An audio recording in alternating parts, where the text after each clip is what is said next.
Hey guys, welcome back to our Alpine kitchen here in Northern Italy. Thank you for joining us. Today we are celebrating peach, the most beautiful of the fruits.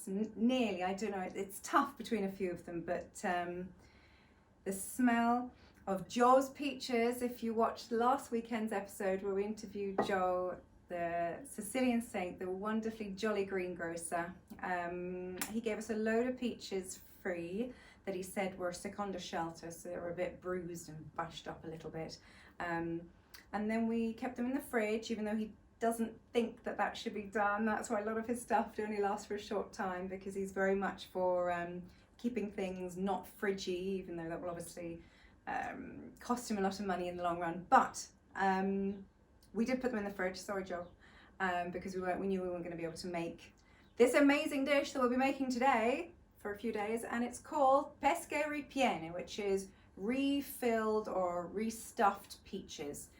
It is one of my favorite desserts here in Italy, and it's really not known. You know, the tiramisus and the cannolis, they're all super famous, but stuffed peaches is delicious, it's nutritious, and it's so easy to make. And it's nice hot, it's nice cold, it actually gets better the longer you leave it in the fridge.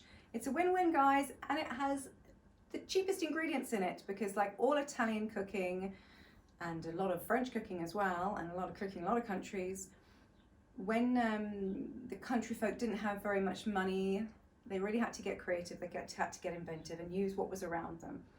And, you know, they do say that necessity is the mother of all invention. So we are going to be making Pesche Ripiene today.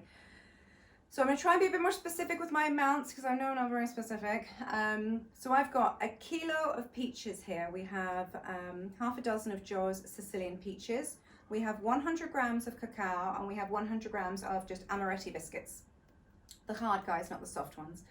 Now, I don't know how much of these I'm going to use, but I wanted to at least get the amounts there so we can kind of vibe it. I've got a brand new bottle of marsala, which is, I think it's essential to this recipe. Some people don't use it, and some people use amaretto instead. You know, try things out. Don't use it, do use it, whatever you guys vibe. But this is just the best. I just love marsala. I love it. And I've got also a little bit of my pink salt in my salt pig, and that's it, guys. And the peaches. There's nothing else that goes on in this recipe. So yeah, let's start going. I'm going to, which way should I do it now? There's two different schools of thought actually with the peaches. I'm going to do both ways so you guys can see the difference. Some people say you should half it the way that the bum cheek naturally gets cut. And some people say you've got to do it this way. To me, I actually think they're both fine. Maybe the other side is a little bit easier. I'll show you what that's like now. So we're just going to be cutting along the bum line, and it should split apart quite easily. Now these are quite ripe peaches, which I really recommend you use. The riper the better. It doesn't matter if they're bashed around a bit, but they really can't be super firm, because they're just, you want them as sweet as possible. You want to take the stones out, and you want to take the little, what's it called, the little top bit, the stalk or the umbilical cord. And then all we're doing, in a very rough way, this does not have to be perfect, is that we are making a little with the spoon. You can do it with a knife if you want, but I think if they're soft, a spoon is good. We're just making a little hole. That's it.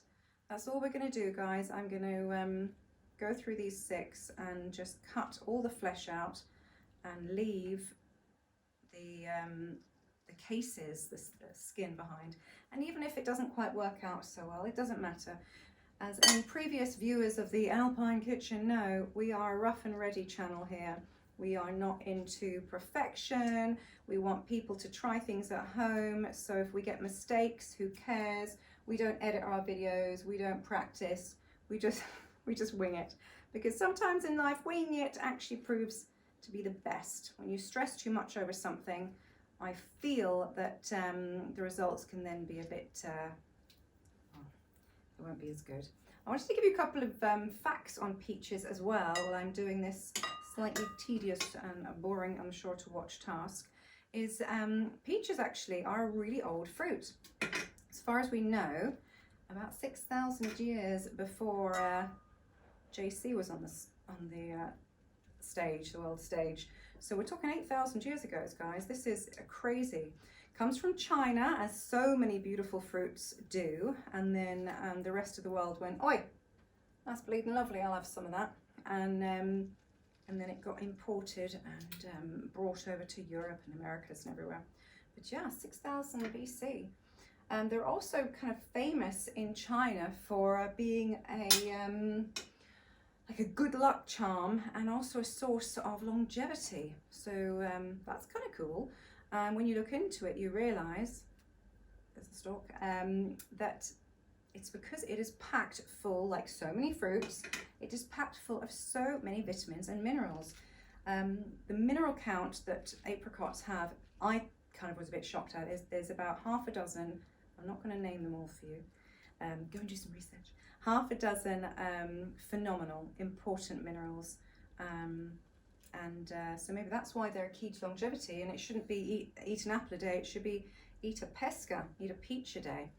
And what else? There's some other, I might have to look to my son. Oh yes, they're really good for your heart and for digestion and for stress. So that's kind of cool. You eat a peach, you get more good vibes in your heart, less stress, and even though they're super sweet, the digestion situation gets better, so that's good. Now this guy here has gone off a little bit, and I'm not hiding it, but I'm trying to show you what to do, because we are trying to make them into a certain kind of cup shape, and sometimes you have to have a bit that you have to cut off. Now obviously I can't, so this would be a time where we can't cut it waist wise, we have to cut it bum cheek wise, because there would be no bottom. If you do it, then you've no choice. It's okay, it doesn't matter. It depends what kind of people you're making these for. If you're baking these for people who can be a bit judgmental and critical, then maybe you shouldn't be baking and making things for them. But if they're your good friends, then they won't mind and they'll appreciate the try. Another ingredient actually, which just came into my head that some people put in here, is crushed almonds. So ground almonds, which is, I've actually never done it before. I just love this recipe so much. Our neighbour, the gastronomic delight Piera, next door, who we will be hunting down. She said she won't do a full interview with us because she's a little shy, but we'll be trying to get some bits of wisdom from her when we go and do her pear picking and make a really nice pear jam, which is similar to this from her pears. But she arrived at the end of the garden. We were gardening one day about 8 years ago, I think, and she just arrived, and she does that. She's just, one of our other neighbours does that as well. Chinsia across the way. They're just so kind. They just come with food. I mean, these are good neighbours to have, guys. This is one of the reasons why we live here, even though it can be hard to be away from family and friends and what you're used to, and to be an expat. It's just the kindness, the generosity. It's a different type of culture here, and also they're really good cooks. So I'm always excited to try new things that they've made. So anyway, Piera just popped up at the end of the garden by her chickens with a tray full of these babies. A tray, not just one or two, a tray. And I didn't even know if they were savoury. I had no idea what they were. She was like, they're sweet, try them. So we took them home and we had them after dinner and just cried. We all huddled together as a family and cried with joy. So this is Piera's recipe. These are the ingredients that she uses. They're the ones I feel most comfortable with because this is what I've been doing for the last 7 or 8 years. So 1, 2, 3, 4, 5, 6. Make sure you got all the stones. If you've got a compost things, guys. Keep it for the garden.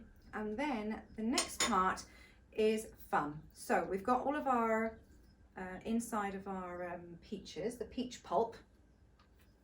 And now we're going to add, I'm trying to get this on my special Alpine Kitchen dress, but we're now going to add a few of these other ingredients in. So I'm going to kind of squeeze these peaches. I don't think you should blitz them. You can, but I think the whole point of this is that it's a bit rustic, but everyone's different. So if you want, you get your little, what's it called, Mullinax type thing out and you can blitz away. But I think if they're mature, then it's really just a bit of a smooshing. The amaretti biscuits, these are a bit more annoying to do, so they don't hurt your hands. My trick is you put the two noses together, and that kind of works. When you don't do that, if you're doing a lot, you end up hurting your hands. I actually love using these guys for a lot of cooking. I love putting them in cakes, and I love putting them in biscuits. Now you might think biscuits and biscuits, that sounds a bit mad. It's not, it's brilliant, it's genius. They taste great, and you don't have to add too much sugar in because these are super sweet. And another recipe I love doing is if I'm making a cheesecake, especially a chocolate cheesecake, you put these in the base. They're so good. They're really nice. So I'm feeling like I might use all of them. So we've got a kilo of peaches that are nearly, so we've got a dozen little cups that are nearly filling my trusted Le Creuset tray here, and I think we're going to fit about 100 grams in. But the cool thing with this is, unlike lots of cakes and desserts, which maybe you don't want to try raw, have a taste. Take a spoon, have a taste, feel like, does it need a bit more sweetness in? Put some more amaretti. Does it need a bit more cacao? Put some more chocolate cacao in. So you just have to make that decision yourself. I'm actually also going to put the salt in now because I will forget. I don't know if Pierre put salt in, but I put a little bit of salt. I like having salt in my desserts. And also another thing, which I don't do, but I think it's Pierre or someone else does it, is they put a tiny knob of butter. It's very decadent. I think it's decadent enough already, but if you want to put a tiny knob of butter, some people put it under this mix that I'm going to restuff them in, and some people put it over. But that's totally up to you guys. You do what you want to do. Now, let me see what this is going to be like. Yep, that's drying up nicely. I am going to use all the amaretti biscuits. Wow! I'm so happy that that it's going to be a nice, easy thing for you guys to remember. Great. I'm going to use all the amaretti, and then I'm going to ask my assistant to open the bottle of marsala, please, which I'm not able to open. So can you open this for me? Because my hands are too sticky. Thank you. And I'm going to squish this all in. It's kind of wet, so I'm actually excited to put in the cacao. So if this is 100 grams, thank you. Oh, it does smell good. It smells so good. Okay. So I've put in maybe 2 tablespoons, maybe 3, depends how alcoholic you guys like it. I've also heard of people putting breadcrumbs into this as well. You know, the cool thing about this recipe is you can just play. It doesn't have to be perfect according to a recipe. Now that's, I think 100 grams might be a bit esagerato. So I'm going to be putting in probably, maybe that was 25, 30 max, but I will be trying it, maybe a little bit more. And that's what you have to do. You've got to try. So I have my salt, my peaches, my amaretti biscuits, my cacao, and my marsala. So I'm going to randomly taste test. Oh my God, it's so good. Oh my God, it's so good. Oh, it's so lovely. I think that's pretty good. I kind of don't want to jinx it. That tastes...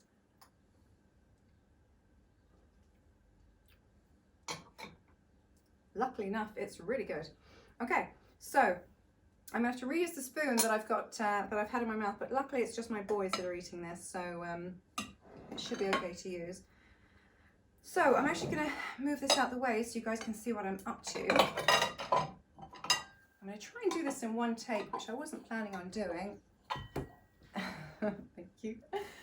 Wow, I'm really interested. I didn't use too much of that. That's interesting. Okay, so what I'm doing now is I am putting in about a tablespoon into these bad boys, as much as I really can, that they'll fit. Anything that's left over, you can just eat like a piglet with some yogurt or ice cream or something.